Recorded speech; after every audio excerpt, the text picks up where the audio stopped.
welcome again to another dialogue event. I would like to extend the warmest of welcomes to you all, to both our speakers and our viewers online. As some of you may be aware, during Ramadan every year we try and host our annual iftar event here in Leicester, where we love to gather as our diverse community while sharing great food and delightful atmosphere. This year, our venue is within your homes, and although we can't share food, we can share the spirit of hope, especially during these extremely difficult times. We hope and you and your loved ones are all well and safe.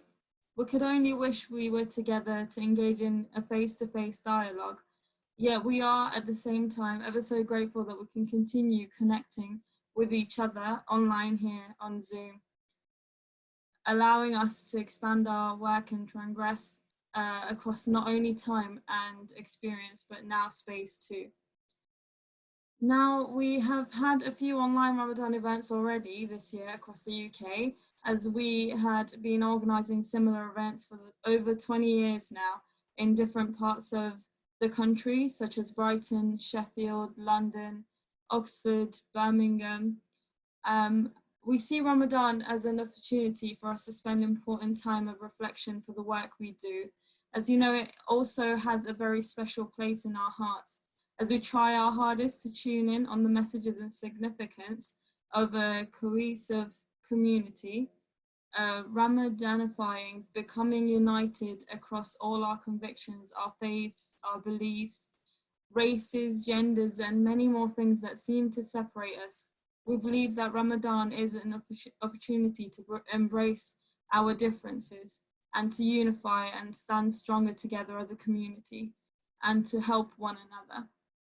This coronavirus pandemic has shown that, particularly for strength and hope, we as humans in our very nature turn to each other, with hundreds of thousands of us signing up to volunteer, and our unified Clap for Heroes as just a small example. We have illustrated that we see the strength and love and community in our diversity. Not only as individuals, but as a community, we strive and succeed through this to learn empathy and care, to unify primarily as Leicester and be an example to the rest of nation's diverse communities. The social process of coming together shows that we need one another. We believe that Ramadan is a source of light that guides us towards unifying moments. And being a part of community is also a source of light that we only allow to guide us during hardship, where maybe if we could focus on keeping it lit throughout, it might actually help keep us unified within moments of ease too. So during Ramadan, it becomes a time in which we are reminded of this light our community withholds, and our unity therefore holds a different meaning in comparison to other months. Now, on to a special message from our Mayor, Sir Peter Soulsby. During this holy month of Ramadan, I want to give my thanks to you. At a time that would usually mean visiting local mosques to pray and breaking fast with friends and family, particularly including those from outside your households, the outbreak of coronavirus and the unprecedented times that we continue to experience require us all to stay at home to help save lives. That means a very different Ramadan this year. But I know the Muslim community is doing everything it can and finding new ways, such as this online iftar, to stand together and to ensure a safe Ramadan at home. As City Mayor, I want to thank you for standing together to support your neighbours, your communities, and the people of Leicester. Ramadan Mubarak. Thank you to our Mayor. I would now like to welcome the Chakmak family and would like to thank them for their participation towards this organisation. with a live calligraphy performance, which will be running in the background. Hi, Saeed there.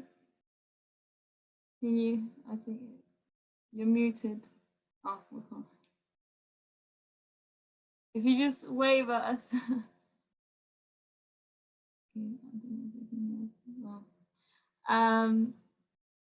Yeah, so that will be going on as our speakers get the chance to speak and share their thoughts with us. Now on to our first guest speaker. I would like to welcome Dipak Kumar. I don't want to say the last name wrong. Director of Good Values Club. Would you like to take over? If you just unmute yourself.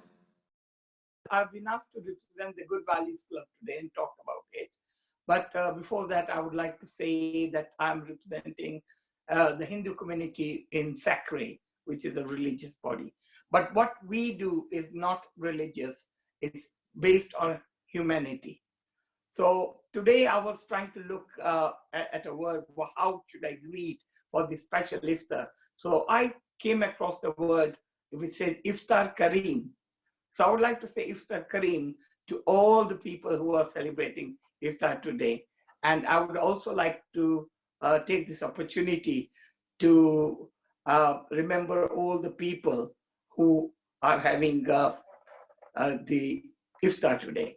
This Iftar is going to be a very special one for you because this is the one that you're not going to forget. But look, the word COVID has become a scary word around here. But look, we are all together here and it's not scary. It's so nice to see everybody together. So nice to be able to hear different people. And I think this is the best thing the Dialogue Society has done. And I really welcome it. Now, something about myself. Now, look at the fate. My name is Dipak Kumar. I'm a teacher by profession. But look at the fate. The day I retired from school, the next day, I was housebound. I could not come out. So this COVID, and then I started thinking what to do. And I said, no, I'm going to go forward. So this COVID, this event has made me realize that I should reach the community. So what I've done is I've started preparing live stream lessons. I'll talk about the live stream lesson later, but let me explain to you what is Good Values Club. The Good Values Club is a program called SSEHV, Satyasai Education in Human Values. And this program is an international program, and we have taken it to many, many schools. In my own school, which was Abbey Primary School, now is an academy, when we introduced the program, our results shot up. And the Ofsted inspector said that Abbey is held together by the golden chain of human values. So what I would like to say is, let me explain to you the program. So the program, first of all, is based on humanity. There are 5 human values you see over here. And they are truth, love, peace, right action, and non-violence. So normally we work with the children and we don't teach them, I won't say we teach them, because we believe that the values are inside us, inherent in us. They're inside the child. We need to bring all the good out. So how do we do that? Now, in UK, we have represented the 5 values with 5 fruits you'll see over here. So truth is an apple. We tell the children when the scientist was doing meditation, the apple fell on his head and he learned the truth. So apple is the truth. Love is a strawberry. Because love berry is sweet, it's red in color, and love is sweet. And truth, love, peace. Peace is a pear. The spelling of peace and pear are nearly the same. But a pear is a cooling fruit. And for peace, you need a cool mind. Truth, love, peace, right action or right conduct are the cherries. The two cherries, two eyes to look at good things, two ears to look at, hear good things, two lips to speak good things, two hands to do good things. That's how we explain. And non-violence are the grapes. Non-violence means all these values together make you a non-violent person. This is how we explain to the children the 5 values. And then we have the lesson. So the lesson has got 5 elements. And what are those elements? The first one is a quotation. So every lesson will have a quotation. And you can see the quotation here. Honesty is the best policy. So our lesson on truth, that was the quotation. Next is silent sitting, which is like meditation, but it's a very universal one. So what we do is we ask the children to close their eyes, imagine light in front of them, say, take the light to your forehead, I'll think good things. Take it to your eyes, I will say good things. Take it to your lips, I'll speak good things. Take it to your hands, I'll do good things. Then we take it to your family, mother, father, people on the street, people in the country, to the whole universe, and give love and light to everybody. And then we ask them to bring it back, put it in their hearts, and give this love to whoever they meet. So that's the second thing. Third thing is the story. So we have a story related to the value. Fourth one is activity. So we have loads of activity sheets. We have loads of word searches, board games, which I'm going to show you in a minute. So that one, and finally, singing song. So we have a song related. So the 5 elements bring the 5 values together. So I run Saturday clubs or after school clubs, and everything we do is totally free. We do not charge anything. Would like now to go into the communities and help people. That's what our mission is. Now, I would like to show you the 3 games which I have produced. So one of the game is called quotations. So basically what it is there is a game board and the children go around and they pick up the cards. So for example, one of the cards is control your anger. And believe me, even the parents, when they see these cards, they like it because they would like to control their anger. Or watch your words, or help your parents. So they play the game, they pick up the card, and they discuss what's written there, and then there are questions related to it. Or there's another game called Share It, Drop It. And there's another one called Choices. So in Choices, we have a card. We have cards like, you find a £5 note in the playground. What will you do? Share it with your friend, put it in your pocket, give it to the teacher. The child has to answer. And I was talking one of the students, and he said, I'll put it in my pocket. I said, okay, that's fine. But what would you do if it was your £5 note? What would you ask the other person to do? And they realized their mistake. So, and then he went further. He said, I said, why would you put it in your pocket? He said, because my mother found a £10 note, she put it in her purse. So children do what the parents do. So this program is also to help the parents understand. And I would like to share one more thing, and that is that just very recently, we have been approved a game on football. This game is called Values in Football, and it's done in the memory of Kun Vichai, who passed away doing all the good work. And this game and the workbook is all available. We can send it to everybody online. Okay. We want people to enjoy the values. We want, and values are one thing. Values are the things that bind us all together. So I think with this little message, I would like to wish all the Muslims a very good iftar and a good Ramzan. Thank you very much. Thank you, Dipak, for sharing your thoughts with us, especially as this month is the month to reflect and better your values for us Muslims. Now, I would like to share a calligraphy video with you, and then we'll carry on with our speakers.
Those are the calligraphy that the Kumar family have prepared previously. I think the sound is working now. Hi, Salik there.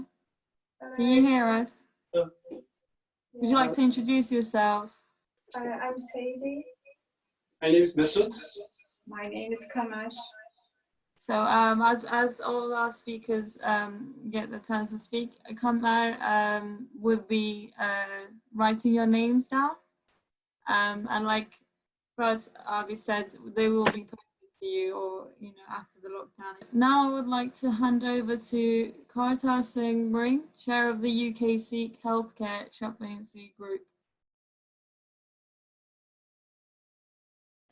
Thank you ever so much, Beyza. And firstly, I'll begin by saying thank you to the Dialogue Society for organising this wonderful event. In previous years, joining with yourself has always been a wonderful experience during the month of Ramadan. And whilst we are not able to be with you, I think together we are here in spirit and here through Zoom. So the wonders of technology have made sure that we are still together. Now, coronavirus has changed the world as we know it.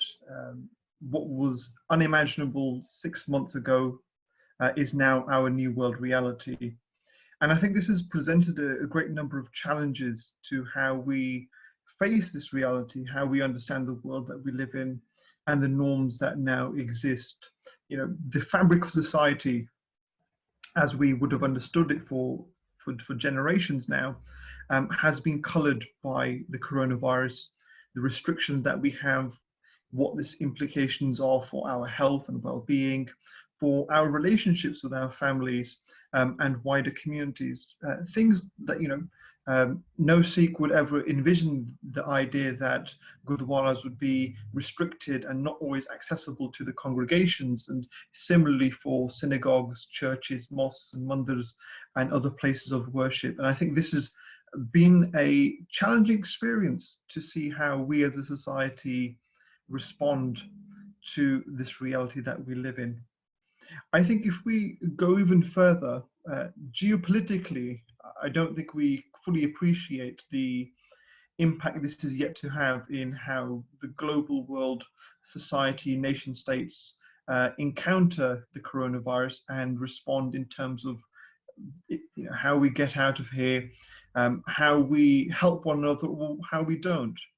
And it's quite clear from the economic impact that this has been having, on GDP, the likelihood of being in recession, and economic growth. I think these are real questions at an international and national level, questions that have yet to be answered. And whilst these things sometimes seem very far away when we talk about how the world is responding, these things have an impact on everyday life. You know, lack of growth is very much about people not being able to work, people not being able to go shopping. Industries like tourism industry or hospitality, real people and real lives being affected by the coronavirus and how we are trying to figure out what life means.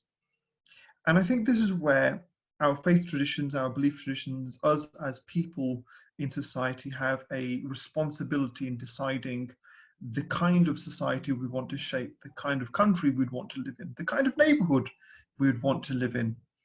And this is where I think we need to have greater collaboration. I think, you know, if we go through anthropology, it's suggested quite clearly that if the Homo sapiens, if humans didn't support and work together and collaborate, it's quite possible that we as a species may not have existed or gotten this far. And I think this has to bring about a clear understanding within our minds that we need to work together and collaborate to get through this in a way that is beneficial for all. And in this, for myself, coming from the Sikh community, there is a concept of seva, selfless service, that really fits in with the values of this time and the need of this time. The idea that you will help other people, you will support other people and serve other people, people in need, people who don't necessarily share the same identity as you, but you will serve them faithfully with the no expectation of reward, but understanding that we are part of one global society, we are part of one neighborhood, and my actions impact on the world around me. And one of the key traditions that we have in the Sikh community is called the langar, which is a communal kitchen, by which, if anyone's ever been to, I know many of our friends here have been to the Gurdwara, they would have enjoyed the hospitality of the langar, which is a free vegetarian meal available to anyone. And it's about recognizing the humanity of every person, but also empowering the idea of equality, that we treat everyone with an equal eye and with an equal sense of compassion, that regardless of your wealth or status or background, we are all equal in this, and therefore our responsibility to serve has that responsibility to not miss anyone out. And I know at this very moment, organisations like the Midlands Langar Seva Society, the Guru Tegh Bahadur Gurdwara, locally, are preparing meals that go out to vulnerable families. But being in touch with members of the Sikh community around the world, in India, in Canada, in America, and in Europe, this is something that the Sikh community is continuing to do, even in Australia. It's the idea of serving those in need, preparing food for whoever may need it, recognizing that we're being responsible, infection control measures, social distancing are all being maintained, but that spirit and that desire within ourselves to serve those around us is not lost. And it's important to recognize that in this current time, there is a lot of fear and anxiety. Even as restrictions are lifted, many people will feel uncomfortable about coming out of their homes and integrating back into society. And that's very understandable. I think this has been a challenging time for the mental health of our nation. And reports do suggest that after lockdown is lifted, there will be a great deal of mental health support that will be needed for many people. And I think in this time, that inner resilience that you have, and I think this is where faith is a very powerful tool. Research says that people who have a strong religious or faith background or belief generally do well in time of challenge and are much more resilient. And I think this has been a very important stabilizer in many of our lives. It's our faith and the importance that has to us in our everyday in life, but also how it shapes our interaction with the world around us. There's a line from Sikh tradition in which Guru Gobind Singh Ji, the 10th Guru, says, Manas ki jaat sab ek hai pehchanbo. Recognize the human race as one. We are part of one big family. And I think now more than ever, it's important for us not lose those bonds of friendship. And I value the opportunities through Zoom and other technological softwares that we have to be able to connect with one another. That relationship is really important. And the whole investment that we have in our friendship with one another is that in times of need, we will come and support one another. We know one another. And so we don't see each other as the other. There's no one here that I will look at and say, they're not my friend, or they are not a part of my society with whom I have a innate friendship. And I think for us, it is important as we move forward from this, is to not lose sight of the reality and importance of relationships. I think this has been a great learning opportunity, an opportunity for growth. In challenge, we find more about ourselves and who we are as people. But also this has been, for many people who are on furlough or who are, suffering from ill health, it's an opportunity of great clarity to think about what is important in my life. What are the values by which I would like to live? What is the kind of life I would like to lead? And I think many people are reflecting on that in this very moment. And I think things like compassion, friendship, family, these are the things that are much more appreciated now. And I think in the darkness of this pandemic that we've experienced, there are some great lessons for us to learn. And this is a time for us to redefine society, because we can look back environmentally, the impact that we've been having. And now with the very small number in comparison of vehicles on the road, many industries not working, the impact this has had on the natural environment that we live in. I've seen animals and birds that I haven't seen for such a long time out, and that's been quite wonderful. And beautiful pictures from the Punjab where you can see no smog in the sky, clear skies, so you can see the Himalayas from the Punjab, which has been absolutely beautiful. And I would hope that we carry this forward with us. I'm going to finish with a small line from a supplicatory prayer in the Sikh tradition, the Ardas. Nanak Naam Chardi Kala Tere Pane Sarbata Pala. Says Guru Nanak Sahib, by embracing the name of the divine, may we all experience Chardikla, a rising state of being, a rising state of spirits, and by the Almighty's grace, may all people prosper. And I think that is a message to take forward. So thank you ever so much. Thank you, Kartar. Yes, it has been very difficult to keep the spirits up, and also, like you said at the start of your speech, to adjust to a Ramadan where we had to pray Tarawih at home instead of mosques. It has been very difficult. Now I would like you to join me to watch a video we have prepared to highlight community activity in this lockdown time, to highlight the fun and the hope and show the diversity among our communities.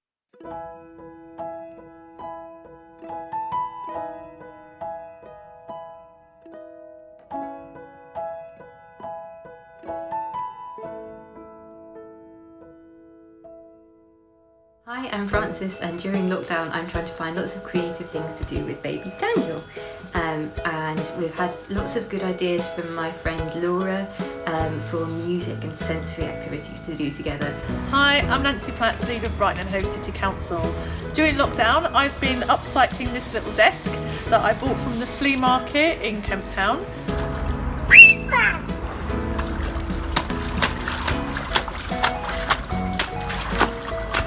Hi there, I'm Jane, and I'm using this COVID crisis as an opportunity to get on with some painting, and where could be better than one's own back garden. Assalamu alaikum and welcome. This is Tamkin Riaz. During lockdown COVID-19 I'm at home, but I still keep my routine in after 5. Then I'll be on FaceTime and WhatsApp and Skype, etc., talking to the children, grandchildren and friends. So that's me, lockdown. Keep yourself healthy and wealthy. Your health is your wealth.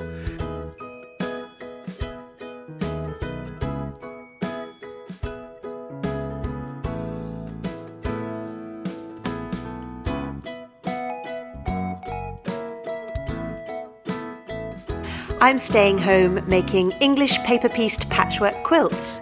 Here's the one I'm working on at the moment, made of old curtain fabrics. There's some of the papers. And this is one I made a while ago from old shirts. It's a great way to recycle fabrics, and it's also a very good way of staying calm and creative. Assalamu alaikum. My name's Ajaib Hussain. I live in Rochester. I came out here to Pakistan in Azad Kashmir end of February actually.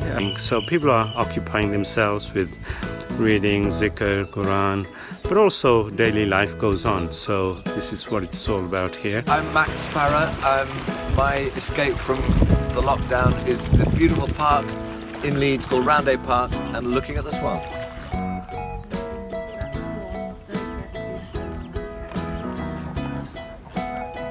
My name's Annalisa Dodds. I live in Oxford, where I'm one of the members of Parliament. I've been asked to take part in this project by one of my constituents.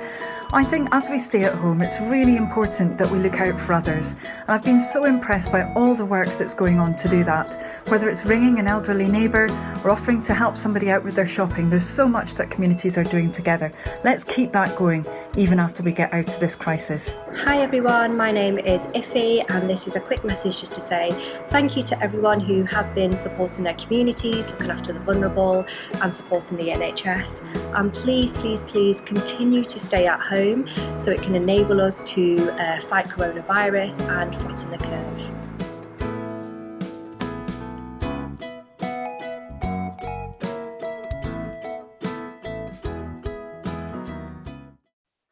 Thank you for everyone who participated in that video. Seems like we're all over the place right now. Now I would like to hand over to Lisa Davies, Director of Leicester Hospitals Charity. Thank you, Beyza, and thank you for having me on the programme today. So yes, I'm the Director of Leicester Hospitals Charity, and we're the official charity for the 3 hospitals of Leicester. So what we do is we raise funds to improve our hospitals for our patients, their families and our staff. And since COVID-19's hit, we've been busier than ever. Despite having to postpone most of our major events over the spring and summer months. So I was very intrigued to be invited tonight and to speak about standing together. At first I wasn't sure what I was going to add to such a conversation.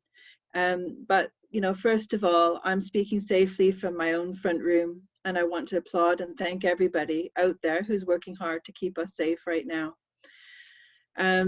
This week, I read a story in the news about a little 5-year-old boy who was upset about his mum refusing to buy him a racing car.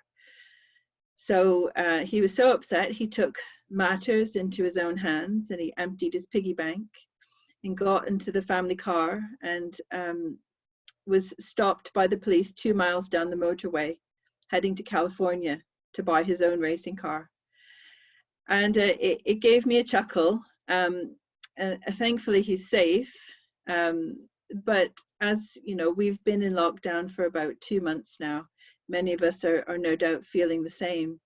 We're kind of one step away from needing to run away and take matters into our own hands. So it's quite difficult for everybody right now, and it's taking its toll. Social distancing is evolving into isolation and forcing us to be separate from our communities. And this can be dangerous. I mean, isolation increases our stress and our fear and our doubt. So, you know, it's made me wonder, how do we bring back the spirit of community we had before our isolation? As somebody who's worked in charities for over 20 years, standing together is quite familiar for me. Charities can't exist without the generosity of others and without recipients for that generosity. So the very essence of charity is helping others. It's relieving the pain of social problems, and when possible, trying to tackle the root causes of those problems. And we all need social connection.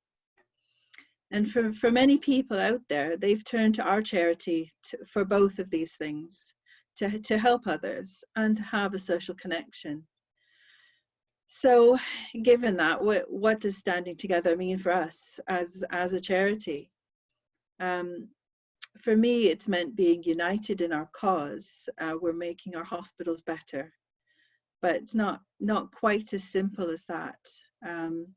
Where does this drive to be united in this one cause come from? And where is this altruism coming from? So right now, during the COVID-19 crisis, many donations we're receiving and many of the grants we're giving are driven by the desire for people not to suffer alone. People are giving to us out of gratitude because they or their loved ones were not alone when they needed help. They had a nurse or doctor or healthcare worker who was kind, who helped them connect with their families, who made sure they had what they needed. People are also giving so that the next person will have something as simple as a radio to listen to while recovering in their isolation room. And people are giving to change the immediate conditions that they and their loved ones and their friends, or just people they hear about on the news, are experiencing. And people are asking for funds from us. So, you know, we not only receive donations, but we make grants out into the hospitals. And they're asking for the same reasons. Our staff are asking to help the patients. They're asking to help their colleagues. They want to give rewards to an exhausted team who's been working non-stop. They want to offer respite and support and comfort. And for me, it's this motivation that's really important. It's not transactional, and it's not qualified by whatever amount has been donated or the number of items that get purchased. It's deeper than that, and it's coming from an intense sense of interconnectedness with our fellow humans. So in coming together, we're greater than the sum of our parts. I mean, the painter Van Gogh said that things are done, great things are done by a series of smaller things done together. So standing together, it's not something that's just fixed in time, it's a process. And great things come from having trust in this process. Reaching out to your fellow humans and talking and listening and responding. So while my charity team is for the most part working from home right now, much of their work still involves communicating with others and being there for others. The shape of what we do has changed immensely, but we start the day with a daily stand-up video call so we can see each other and talk about the day to come. We then spend more time speaking on the phone with our supporters and hearing their stories. And everybody is learning to listen more deeply, because it's much harder to understand what's needed when you're not face to face and you need to put in more effort. And all of this takes a lot more energy than any of us are used to. So our team, we stand together, we depend on one another. And when I look at the team, every day on a video call, each of us is autonomous and unique. And we're all coming into the call, just like we are tonight, from different rooms in different locations. But we all get a better sense of who we are by experiencing the other person. So in the end, we're all standing together with everybody. And each act of kindness, no matter how small, ripples out there into the world and is felt in ways that you can never predict. So this was brought home to me just yesterday by I'll just leave you with one story sort of that reminded me of this. Right now, while I'm on this call, there's another show being broadcast in Leicester in memory of a little boy who sadly passed away last week. And the community is being asked to join together and raise funds in his memory for our new children's hospital. We first met his mum a few months ago when we were looking for a family to feature in our fundraising material for the new children's hospital. And our head of fundraising was on the cardiac ward randomly one day with a photographer, and he met her and he got permission to take photos and later phoned her to record her story, which we used in our new brochure. She ended up being very passionate about helping us so that more children like her son would benefit. And he was only 2 years old and he'd had numerous operations and numerous treatments in our hospitals. So we kept in touch, but just last week we had a conference call about what we were going to do together to promote our appeal. And she was very passionate about this. And later that week, she went on Radio Ramadan to talk about her son and her passion for helping us. And I think just a day ago, we found out her son had passed away. And that it happened last Tuesday, and only at the age of 2, and we weren't sure what we should do. We reached out to her with our condolences, and she told us that even though her little boy was no longer with us, she would still be honoured to help us. She is passionate about what we're doing, she's passionate about helping change and improve the hospitals and changing the experience of the next generation of children who will have the same challenges as her little boy. So for me, this is the essence of standing together. And from my charity perspective, it's through this that we make, that we become happy, that we become sad, that we make other people happy. We reach out and we offer and accept a hand, whether it's virtual or real. And we make something great together from each of our little actions. So thank you for having me here tonight. And I look forward to hearing the other speakers. Thank you for being with us. Our prayers are with those who have lost family members, who are going through very tough times. Thank you again, Lisa, to you, your team and staff, and also thank you again to our frontline workers who have been amazing during these unprecedented times. I would now like to hand over to Paul Allen, Chief Inspector, Neighbourhood Policing. Hi, Paul. Hi, Salam alaikum, and Ramadan Mubarak. Thank you. So I'm. This is the third year that I've been involved in policing around East Leicester, and obviously very different this year to previous years. But I've got quite a unique perspective on what's going on at the moment. I'm responsible for neighbourhood policing across Leicester, but also this year, as well as being responsible for policing in Ramadan, I'm also responsible for our approach in the city towards policing the coronavirus outbreak. And you know, the impact of coronavirus on policing has been huge, as it has been on everybody. But if you think all the new legislation and the expectations of the government about how we should go about policing that legislation, 3 months ago, our police officers, police staff know more about that legislation than you do or anybody else did. And yet they're being asked to make really difficult decisions using common sense in their discretion in really challenging situations. And you have to think that those people, those men and women that are policing this, are as affected by it as anybody else is. And they see things differently depending on their own perspective, whether they've got vulnerable family members, whether they're young, fit and healthy and don't think it's going to affect them. It has the same personal impact on them as it does on anybody else. And yet the media portrayals of overzealous policing and the police state have been really difficult for people to deal with. So I'm really proud of the approach that we've taken in Leicester, which has been very much around engage, explain, encourage, and only enforce really where we have to.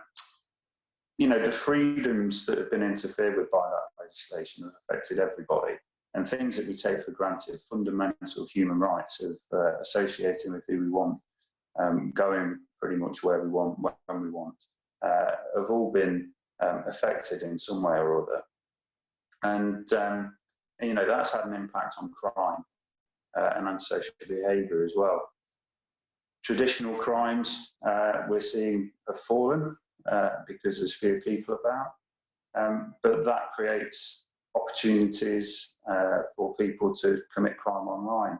And, you know, we've seen a rise in fraud, which needs to be policed. We've seen a rise in scams across the internet. We've seen crimes around coronavirus itself that have taken off, that all need to be policed in a very different way to what we're used to. And sadly, we've seen an increase in online hate and people who will try to divide us and use this as an opportunity to do that. And again, that needs to be policed robustly and sensitively. It's thrown up new issues in the way that we work, so the way that we work with our partners. So here we are on Zoom tonight. I can tell you that Leicestershire Police don't use Zoom because it's not been approved for security reasons.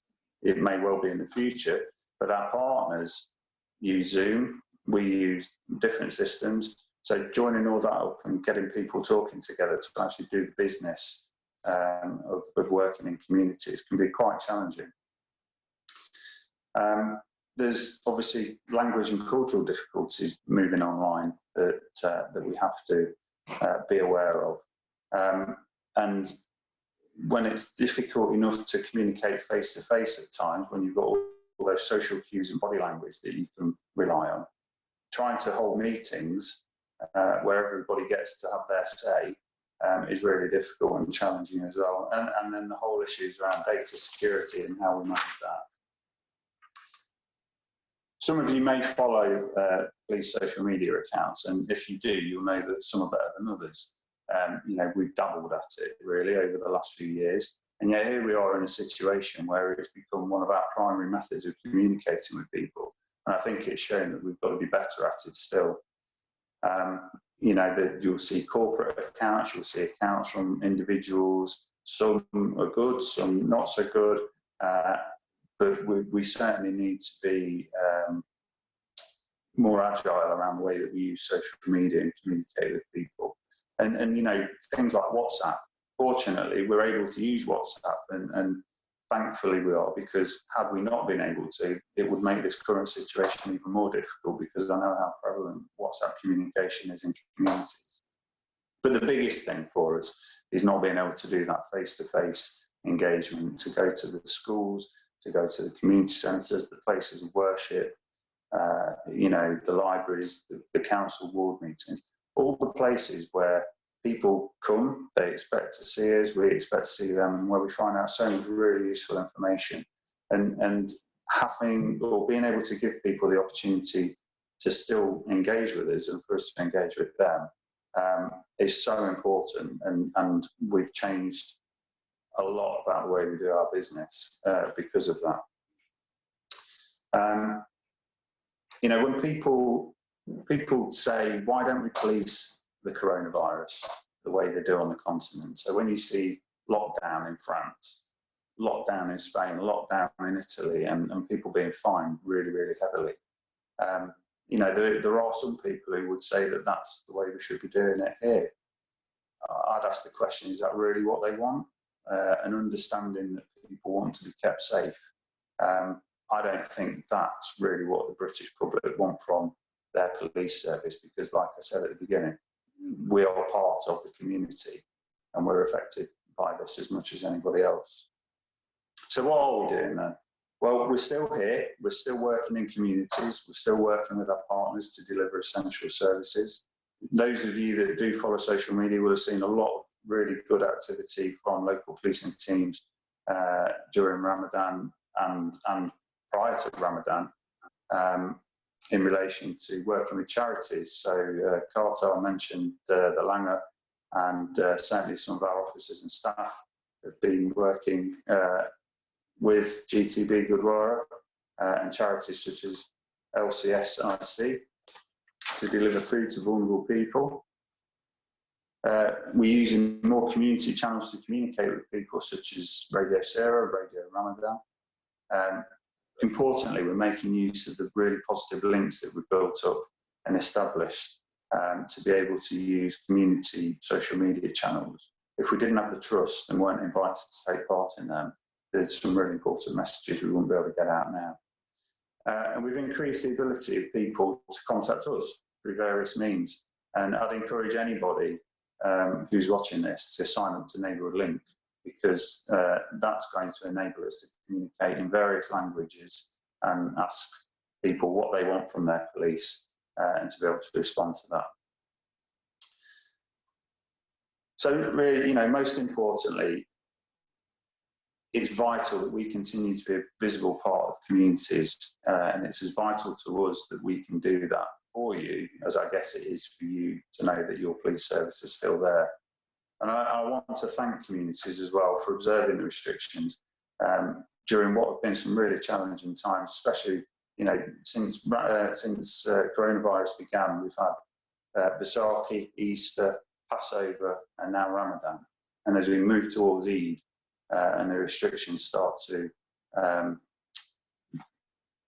be de-restricted somewhat, you know, I'd really encourage people to continue with the approach that they've observed so far around social distancing and observing the guidelines.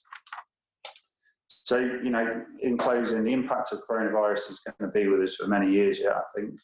But as I've said in the past, it's the bonds that we make during the good times that keep us together during the not so good times.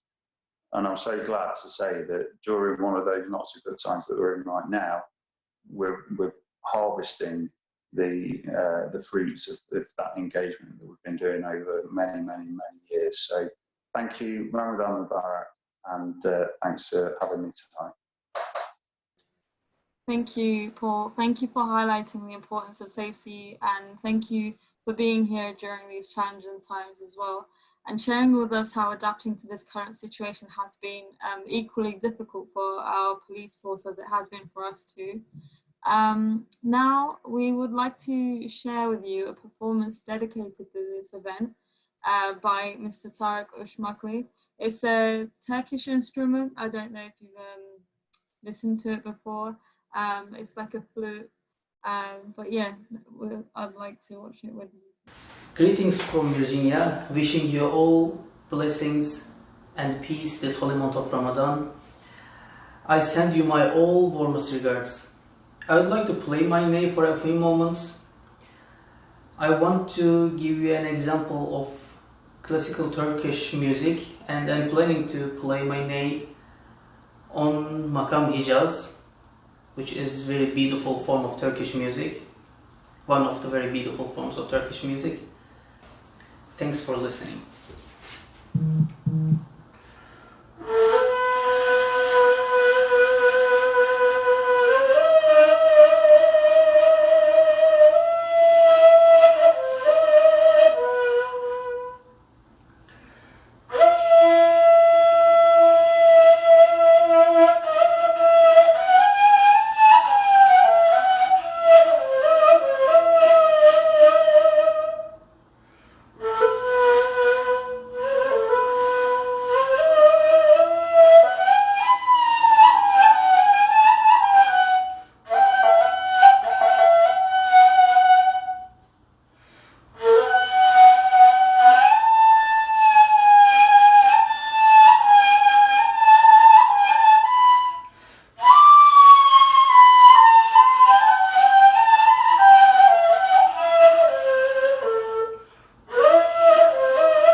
Thank you, Tariq.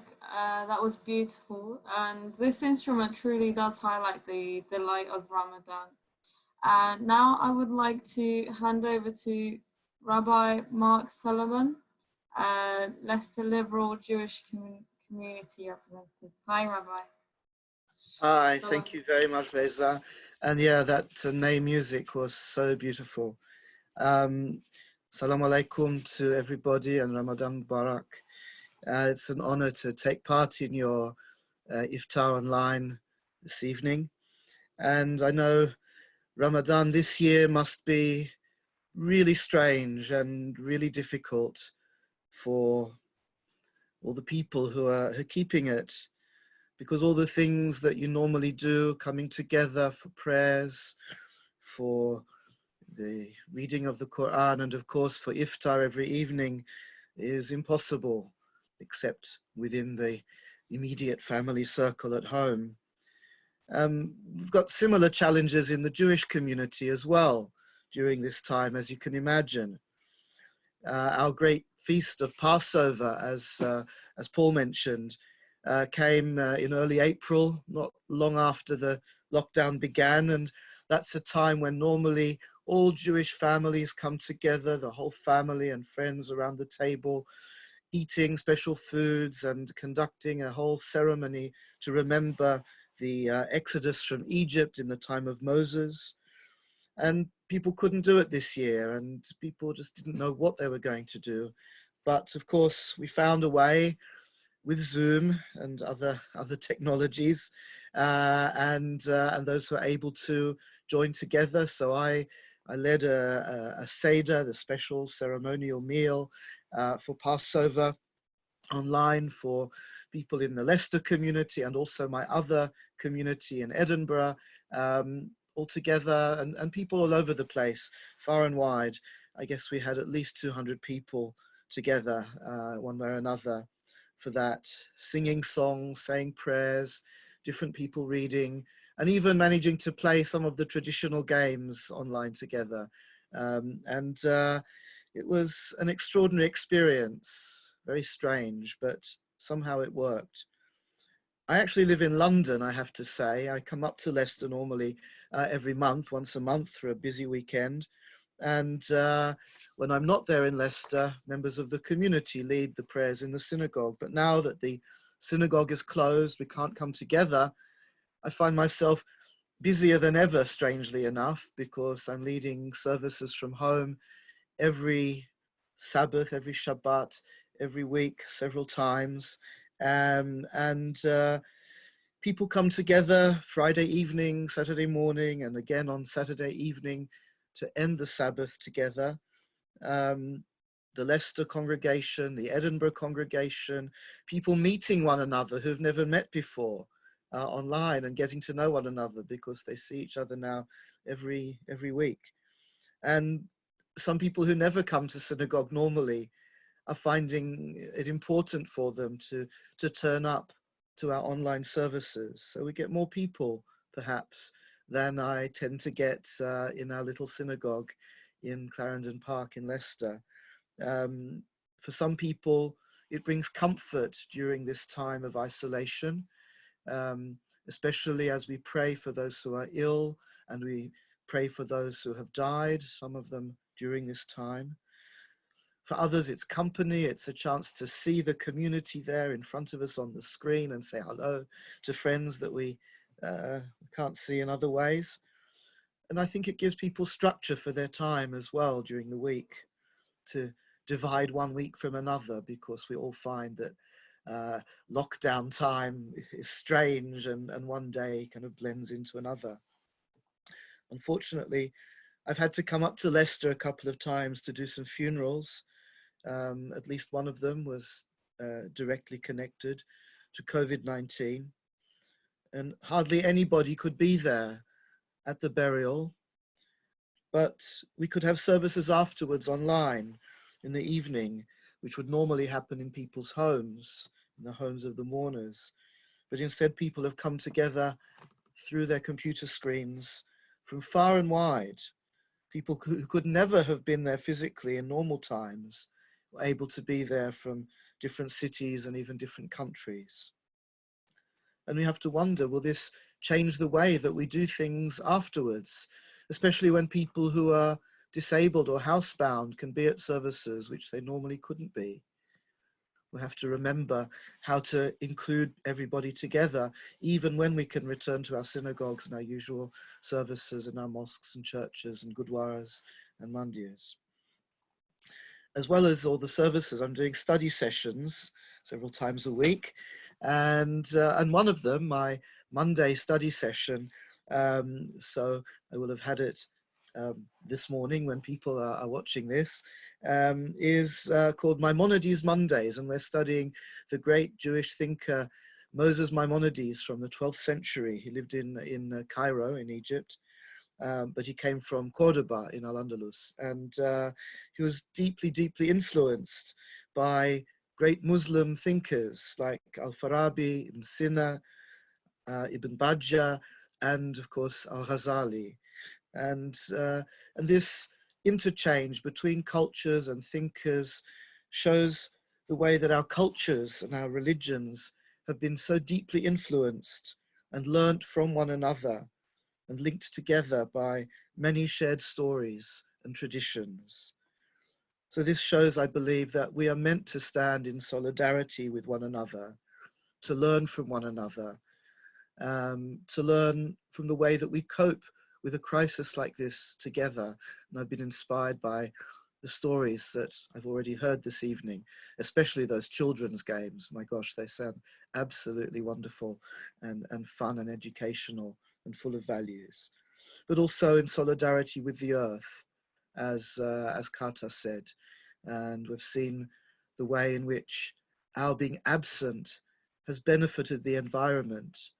And we have to try to learn ways of continuing that benefit even when we get back to work, to producing things in our factories, to traveling around as we normally do. I want to share with you a poem that my colleague Rabbi Margaret Jacoby in Birmingham sent to me the other day. It's called Pandemic, and it deals with these themes. It's by a poet called Lynn Ungar. She writes, "What if you thought of it as the Jews consider the Sabbath, the most sacred of times? Cease from travel, cease from buying and selling. Give up just for now on trying to make the world different than it is. Sing, pray. Touch only those to whom you commit your life. Center down. And when your body has become still, reach out with your heart. Know that we are connected in ways that are terrifying and beautiful. You could hardly deny it now. Know that our lives are in one another's hands. Surely that has come clear. Do not reach out your hands. Reach out your heart. Reach out your words. Reach out all the tendrils of compassion that move invisibly where we cannot touch. Promise this world your love, for better or for worse, in sickness and in health, so long as we all shall live." And I want to sing a very brief song. It's a poem, a Hebrew poem written in the 1940s by Hannah Senesh, who was murdered by the Nazis. She was a pioneering modern Hebrew poet. And she wrote it as a result of walking along a beach on the Mediterranean coast. It's called Walk to Caesarea, to Caesarea. And many of us have found inspiration on our solitary walks and contemplating nature during this time. I'll sing it in Hebrew and then in English. Eli, Eli, shelo yigamer leolam, achol v'hayam, rish rosh shel hamayim, berak hashamayim, tfilat adam, achol v'hayam. רשרוש של המים, ברק השמיים, תפילת האדם. My God, I pray that these things never end. The sand and the sea, the rush of the waters, the flash of the heavens, the prayer of our hearts, the sand and the sea, the rush of the waters, the crash of the heavens, the prayer of our hearts. Ramadan Mubarak. Shalom, thank you. We really should centre down, and we hope to keep standing in solidarity and learning from one another. It really has been difficult, and shalom again, and thank you for joining us today, Rabbi. As I have previously mentioned, our community in Leicester does not fail to uphold the annual gathering events, and we would like to share a short video full of previous iftar event memories put together so that we could reminisce with yourselves in the comfort of our own homes, currently the best venue. Some of you might recognize some of the photos as well. So enjoy.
I would now like to hand over to Reverend Dr. Tom Wilson, who is the director of St. Philip's Centre.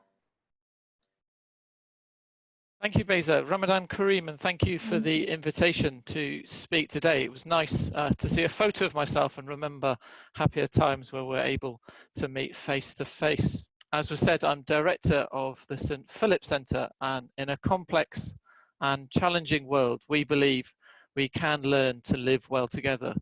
As an organisation, we bring people together, previously face to face, but now online, to help them get to know each other better and learn how to make society more cohesive, more together.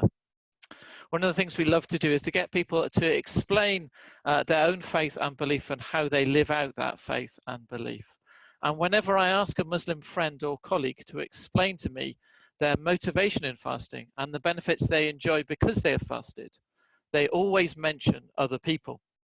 One of the obvious reasons for fasting is to remind yourself of your dependence on God. When we become hungry because we're not eating or drinking, we remember that God provides for us. If we do not spend time preparing and then consuming food, we have time to spend in prayer and in reading scripture.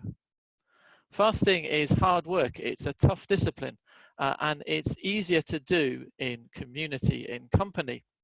Knowing that your family are fasting, knowing that your faith community are fasting, makes it easier to motivate yourself to fast. But most of all, when you fast, you recognize how privileged you are. Being hungry and thirsty helps you realize how fortunate you are in having food to eat later that day or another day. The sad reality is that many people in our world, in our country, in our city, do not have enough food to eat. By fasting, we can remind ourselves that we have been blessed and so seek to be a blessing to others. I'm really encouraged to hear of all the mutual aid groups that have sprung up as neighbours look after neighbours, as communities think of others, as people provide for those in need. It is, of course, right and good that some of this is organised by the City Council and supported by so many businesses, both large and small. But it's also fantastic when faith groups and community groups provide for those in need, giving generously from their own resources. And we've heard some great examples of that tonight. This current time of lockdown has forced us all to realise what we do and don't have. If, like me, you're blessed to have more than you need, then there is a moral and spiritual duty to give to others, whether that's through your time or your money or whatever it is you think that God is calling you to do. One of the Bible readings set by the Anglican Church this Sunday is part of the story of Noah. It's the final part, where the ark has come to rest on the mountain, the waters have gone down, and Noah, those on the boat and the animals are all allowed out. This made me think of the possible end of lockdown and being able to go out and about a bit more. According to the book of Genesis, Noah was confined to a boat with just his family for over 6 months. I know that the account in the Quran is a bit different, but the basic point is the same. That Noah's been shut in, confined, but now he's free. Genesis says that the first thing he did after getting out of the boat was offer a sacrifice of thanksgiving to God. On one level, that might seem odd because the sacrifice involved killing some of the animals that he'd just saved. Why did he sacrifice some of the animals he'd worked so hard to preserve? If you read the account in Genesis of him getting onto the ark, it tells us that he took 7 pairs of every clean animal, so he was not causing any creatures to go extinct. But he was nevertheless doing something costly. And I guess that's because the only way we say thank you to God is by doing something that costs us personally. If we give out of our plenty, what does that say? That we gave away what we did not need. But if we give away something that costs, then we show that we value God more than our possessions. One of the key lessons of Ramadan, it seems to me, is to recognize that we value God more than food or drink, and that true blessing comes in living in a way that honors and pleases God. May the Almighty help us to live in a way that pleases him today and always. Thank you for the opportunity to speak to you. Thank you, Reverend. Let's keep looking after each other. Now on to Zia Salik, Interim Head of Fundraising at Islamic Relief. Assalamu alaikum and Alaikum salam. everyone. And on behalf of all of us at Islamic Relief, Ramadan Mubarak to everyone that's here tonight and to everyone that's watching. I think Rabbi Mark put it quite simply in that it's the strangest Ramadan, and I think even that is probably an understatement. I'm sure everybody feels that it's almost an unrecognizable Ramadan for what we're used to. And of course, as we know, Ramadan is a time for reflection and for prayer, and it's an opportunity for us to come closer to our faith and to come closer to Allah, to God. And I guess you could say, what could be better than self-isolation to keep us inside and in worship? But I guess similar to what Kartar said earlier on, Ramadan is also a time when we serve, when we go out into our communities, when we give back to those at home and also overseas. And for those of us that work hard to foster a better understanding of our faith. And I guess it's exactly what the work the Dialogue Society is doing and organizing events like this. This is a time when we really bring together communities of all backgrounds, people of all faiths and even of no faith, to break down barriers, to have a better understanding of each other. And so that's why, you know, with this current situation that we're in, these gatherings, especially these interfaith gatherings, are so crucial. And I believe they're so important because in times of difficulty, in times of adversity, and not only do I believe that they are tenets of all of our faiths that are represented here, but also a real kind of fabric of British society, that whenever there is a crisis, whenever there is hardship, we always come together and we always respond together. So I think this, again, I just commend the Dialogue Society for putting this on, and thank everybody for taking part, and also just a massive thank you for giving me an opportunity to speak on behalf of Islamic Relief, which, although is a national, an international NGO, we do have some strong, firm roots in Leicester as well. We've been there for a good number of years, and we've been working with the local community for a long time. And so I guess what I wanted to do in this brief, and I'll try and keep it brief because I think we only have around 10 minutes left, is really just to focus on what it means for us as an aid agency when we say standing together. I want to commend all the faith groups that really responded immediately when this crisis hit, and both locally and internationally. But of course, when there is such a crisis on our own doorstep, it's difficult to focus elsewhere.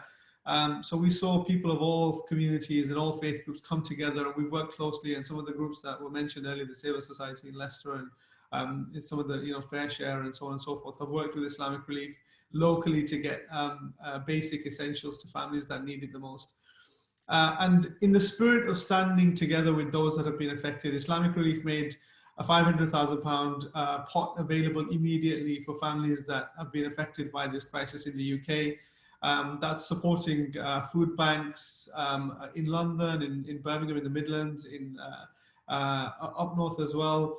And in addition to that, we've made a further £150,000 available in the form of hardship grants. So those that have, although we're so fortunate, I've been speaking to colleagues and friends around the world who don't have the job retention schemes that we have had in the UK.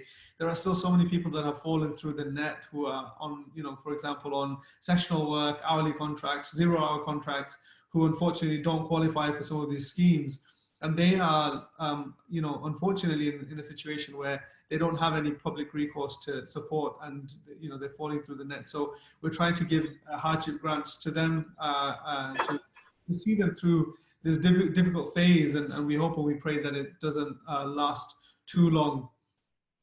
And then just on the international scene, I think, you know, similar to, I think, what was mentioned earlier by Lisa with regards to the response that she's been getting and her charity has been getting with people feeling like, I guess, showing gratitude for being safe in this current climate. You know, many of our supporters, donors and volunteers have been stepping up to support the work that we're doing internationally. We're an aid agency working in over 40 countries around the world, and we have teams on the ground in all of these countries that distribute emergency aid as well as long-term projects. And in the month of Ramadan, it's one of those times when we distribute food packs to families that are usually struggling with hunger. We on average distribute around 250,000 food parcels to over 1.3 million people in this month. And in this Ramadan, under COVID, lockdown is not affecting just us in the UK. Lockdown is affecting the most vulnerable communities in some of the harshest conditions, in places like Yemen, in places like Myanmar, in places like Syria, where I was in Lebanon just before the lockdown, and you know, we were distributing food aid to families that are struggling to survive in refugee camps. But when I left, the team on the ground are telling me now that those families, those individuals who would normally earn a day's wage to just have enough money for bread, are now, unfortunately, because of lockdown, they can't go out and they can't work. They're also registering as vulnerable people. So the sheer number of people that need our help is growing exponentially, and the estimations from the WHO and the UN are astronomical and quite scary. So I think this is genuinely the time for us to stand together, for us to stand with each other, to support each other. And I think really just a moment for us to appreciate the blessings that we have. In Islam, Allah says in the Quran, لَإِن شَكَرْتُمْ لَأَزِيدَنَّكُمْ, that if you are thankful to me, then I will give you more. And I think in this time of hardship, we are finding that people are recognizing the small blessings that we have and being thankful for them, for family, for good health, for being together, for having food on our tables, for having an income when so many of our friends, neighbors, and even close relatives have lost their jobs and so on. So I think people are being thankful and they're giving in the way of God and to those that need it the most in this time. And of course, the month of Ramadan is synonymous with the words, the month of charity. So we hope and we pray that initiatives like this, where we bring communities together, continue. We hope that all of us can continue to support those on our doorsteps, first and foremost, our neighbors, the elderly, not just in terms of dropping food parcels, but one of the services we're supporting that has had an unbelievable increase in demand is the therapy sessions and the helplines for people that are struggling with loneliness because they just can't see friends, they can't see family, etc. So let's stay together, let's stand together with those on our doorstep, and let's stand together with people around the world in humanity as a whole. Thank you once again, and thanks to everyone that supports the work that we do, and we hope that it continues. Assalamu alaikum. Thank you, Jazakallah. And it is heartwarming to hear the support that you are a part of, and that we have all the faith groups together and unified. Also, thank you, Saida, and your family, and Mrs. Kumar. The calligraphy looked amazing. Thank you so much, very indeed, because for inviting us and for everything. Thank you. We were so happy with you joining with us. Thank you. Thank you very much. Thank you, thank you. And now I would like to connect with the Demir family. Thank you for joining our iftar table. And I hope you have enjoyed the event so far. And let me introduce my family. This is my son. I'm sorry, this is my wife. Hello. Hello. Assalamu alaikum. This is my youngest son, Omar. Hello. And this is my older son, Selçuk. Hi. And I hope to see you. I mean, some of the joiners, the attendants, for our iftar table next time. And we are about to break our fast. Just a couple more minutes. Thank you again for joining our iftar table. Thank you. Thank you. Thank you for having us. Thank you. Looks amazing. We have an iftar preparation video that if you'd like to show.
But they look amazing. I think it's about time to break the fast now, so we'll have to call to prayer.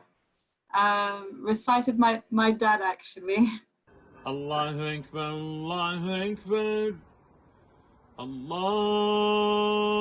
Akbar,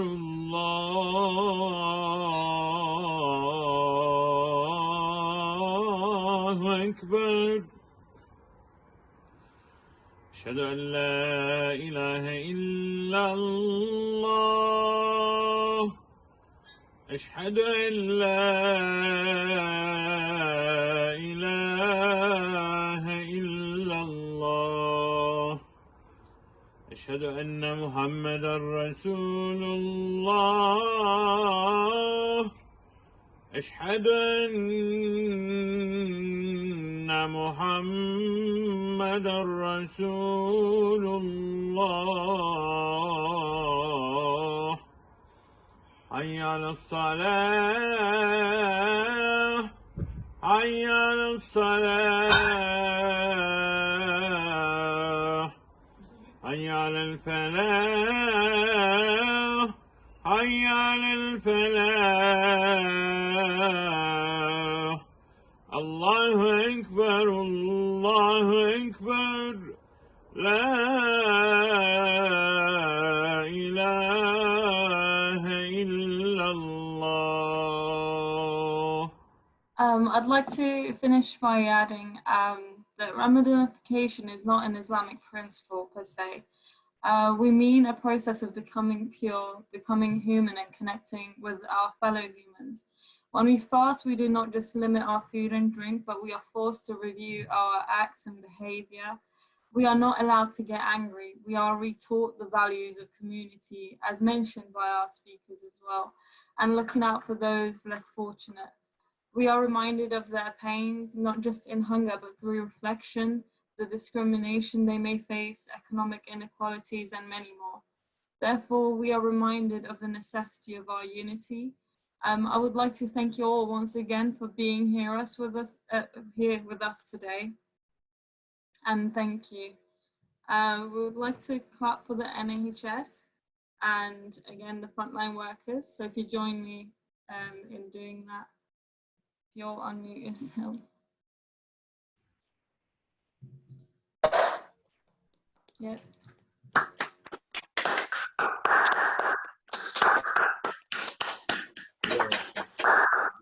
Thank you again for being with us today. Hopefully in the future we'll have more face-to-face annual iftars again, and I'm so happy to have met you all.